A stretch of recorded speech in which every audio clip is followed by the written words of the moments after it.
Hello friends, అందరికీ నమస్కారం. Friends, వీడియోలో ఇప్పుడిప్పుడే ఆంధ్రప్రదేశ్ అలాగే తెలంగాణకు సంబంధించినటువంటి వెదర్ అప్డేట్ వచ్చేసిందండి. ఇక వీడియోలోకి వెళ్ళి పూర్తి వివరాలు తెలుసుకోబోయే ముందుగా మీరు ఇంతవరకు మన ఛానల్ని సబ్స్క్రైబ్ చేసుకోకపోతే మన ఛానల్ని సబ్స్క్రైబ్ చేసుకోండి.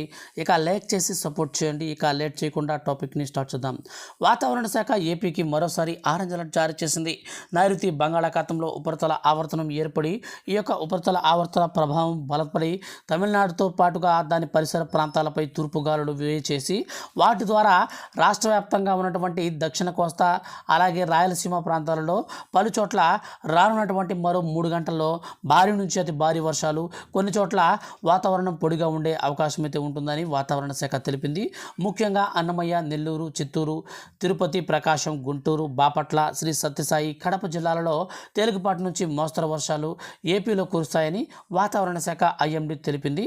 ఇక రాత్రి వేళల రాష్ట్రంపైకి వీస్తున్నటువంటి పొడుగాలులతో కోస్తా రాయలసీమ ఏజెన్సీ ప్రాంతాలలో శివారు ప్రాంతాలలో చలి అయితే ఎక్కువగా ఉంటుందని, 1-2 డిగ్రీలు తక్కువగా ఉష్ణోగ్రతలు నమోదయ్యే అవకాశం ఉందని వాతావరణ శాఖ తెలిపింది. ఇక తెలంగాణకు సంబంధించి చూసుకున్నట్లయితే ఈ యొక్క పొడుగాలుల ప్రభావంతో తెలంగాణ రాష్ట్రంపై కూడా ఎక్కువగా ఉండే ప్రభావం ఉందని, వర్షం మాత్రం సూచన కానీ చేయలేదు, కానీ మనకు వాతావరణం మాత్రం పొడిగా ఉండి రాత్రి వేళ చలి ఎక్కువగా ఉండి 1 నుంచి 2-3 డిగ్రీల వరకు ఉష్ణోగ్రతలు భారీగా తగ్గే అవకాశం ఉన్నందున వాతావరణ శాఖ బయటికి వెళ్ళేటప్పుడు కూడా ఎవరైనా సరే మీరు వెహికల్స్లో వెళ్ళేటప్పుడు నైట్ టైం కానీ లేదంటే ఎర్లీ మార్నింగ్ అంటే వేకువజామున జర్నీ చేసేటప్పుడు కానీ మంచు ఎక్కువగా ఉండడం వల్ల యాక్సిడెంట్ జరిగే అవకాశం ఉంటుంది. కాబట్టి సో అట్లాంటి టైంలో ప్రయాణాలు అయితే రద్దు చేసుకోవాలని వాతావరణ శాఖ అధికారులు అయితే సూచించారండి.